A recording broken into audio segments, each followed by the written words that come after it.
Assalamualaikum warahmatullahi wabarakatuh. Gimana kabar kalian nih? Alhamdulillah baik.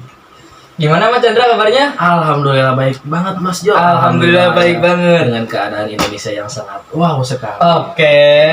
Gitu. Nah, pada podcast sore hari ini kita akan membahas tentang sifat wajib bagi Rasul. Kayaknya seru nih kalau semisal kita ngebahas itu. Oh, seru banget Mas Jo. Pasti ya pokoknya seru banget. Justru itu menurut aku ya, sifat wajib bagi Rasul itu penting kita bahas, apalagi buat kalangan anak muda seperti kita ini. Iya. Kita harus mengetahui nih. Betul, gitu. sangat betul sekali. Iya, betul sekali.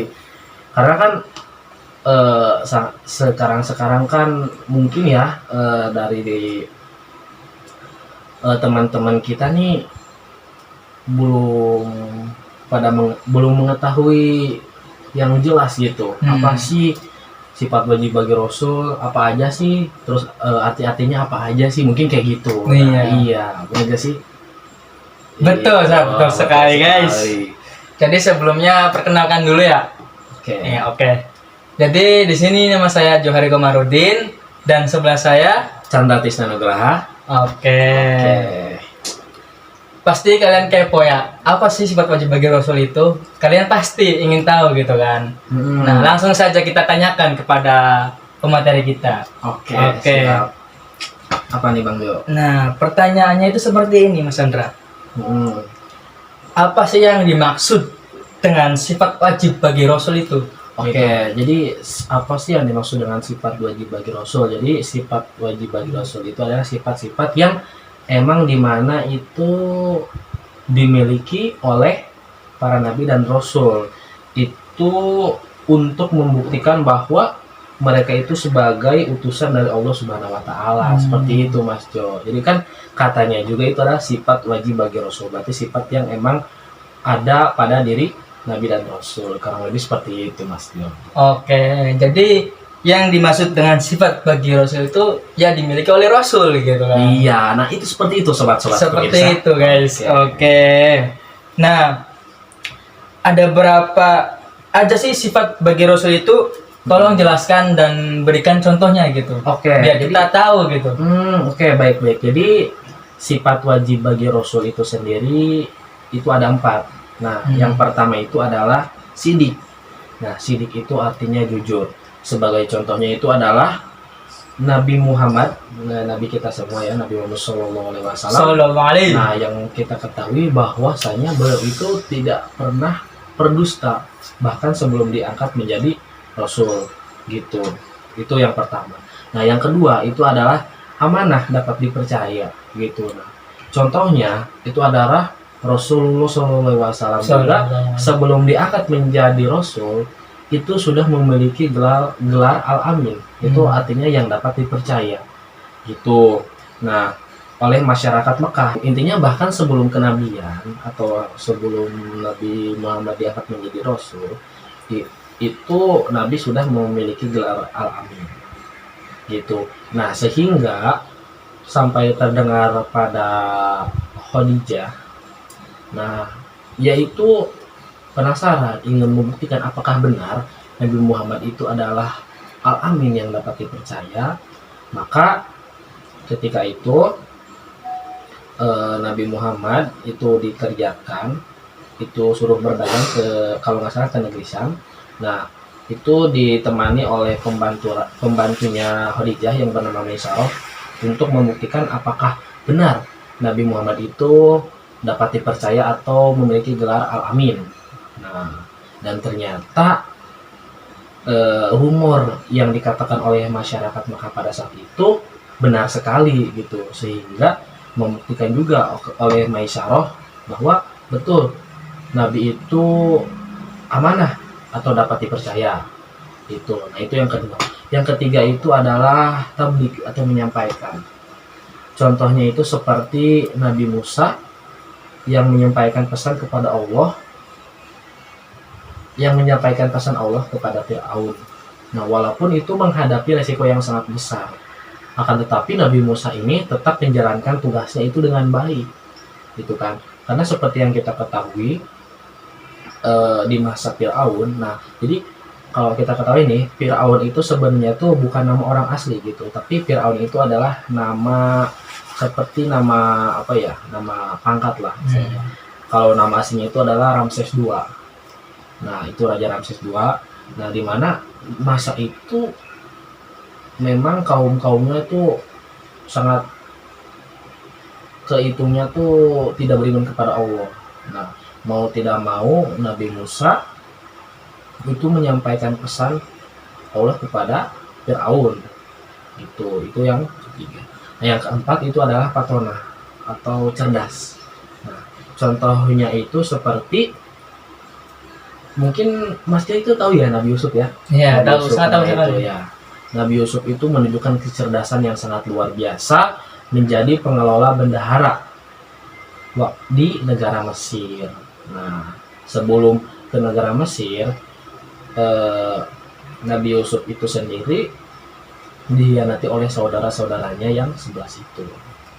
Nah, itu sih mungkin contoh-contoh sama berapa sifat wajib bagi Rasul, kurang lebih seperti itu Mas Jo. Oh ya, siap-siap. Jadi sifat wajib bagi Rasul itu ada 4 ya. Ya, ada Yang 4. pertama itu sidik. Ya, betul. Yang kedua amanah. Yang ketiga tabligh, Ya. yang keempat patona. Oh, benar sekali. Oke. Terima kasih. Nah, setelah kita mengetahui nih apa yang dimaksud dengan sifat wajib bagi Rasul, terus ada berapa, Ya. dan tadi contoh yang sudah jelaskan. Nah, bagaimana gitu kita bisa mencontohkan sifat wajib bagi Rasul dalam kehidupan sehari-hari kita gitu. Oke, dalam sehari-hari tentunya sangat relevan sekali ya gitu kan, sangat bisa kita pakai dalam kehidupan sehari-hari. Contohnya itu sidik, yang sidik itu kan jujur ya. Jadi kita usahakan ya sesulit apapun kita mengucapkan, misalnya kita mengucapkan A ya kita harus menyampaikan, kita mengucapkan A kita harus mengucapkan A juga gitu ya. Misalnya Indonesia adalah negara kepulauan, ya mau tidak mau kita juga harus mengatakan bahwa Indonesia adalah negara kepulauan, bukan Indonesia adalah negara, misalnya negara apa. Itu yang pertama. Yang kedua itu amanah, dapat dipercaya. Nah, contohnya itu dalam kehidupan sehari-hari, contohnya apa? Ketika misalnya kita nih sudah membuat janji kepada orang lain ya, baik membicarakan tentang masalah janji baik besar maupun kecil.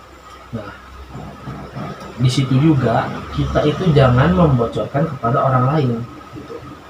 Hanya kita berdua saja yang mengetahui, istilahnya kita harus menjaga kepercayaan ya, yang dimana orang itu telah memberikan kepercayaan kepada kita. Itu misalnya kita tidak boleh menyalahgunakan informasi yang tadi itu kepada orang lain dan untuk dipercayakan kepada kita. Nah, itu yang kedua. Nah, yang ketiga itu adalah tabligh atau menyampaikan. Nah, menyampaikan apa? Ya, menyampaikan apapun misalnya yang kita ketahui, apa yang kita bisa, seperti kita menyampaikan pengetahuan, baik itu tentang masalah agama, baik itu tentang masalah pengetahuan, baik itu tentang masalah sejarah dan hal apapun itu, yaitu kita menyampaikan. Karena kan seperti yang kita ketahui juga ya, bahwa ya kita sampaikan walaupun itu satu huruf gitu kan. Nah, satu huruf aja itu kita mendapatkan pahala gitu, apalagi kita banyak sekali ya, mungkin akan berlipat-lipat ganda juga pahalanya. Nah, itu. Nah, terus yang keempat itu adalah patona atau cerdas.